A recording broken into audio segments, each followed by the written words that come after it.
In this video, you will learn how to check your email on Binance. First things first, open up the Binance app on your mobile device. Once you're in the app, tap on the icon located at the top left corner of your screen. At the very top of this menu, find and tap on your nickname.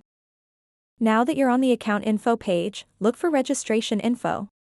Right next to this option, you'll notice an email address displayed as a series of asterisks.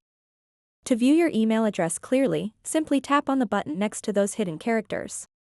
This action will unhide it and reveal the email address linked with your Binance account. And there you have it. You've successfully checked the email associated with your Binance account. Remember that keeping track of this information is crucial for security purposes and managing notifications regarding trades or important updates from Binance. So that wraps up this tutorial. If you have any questions about this whole process, please let me know in the comments section below.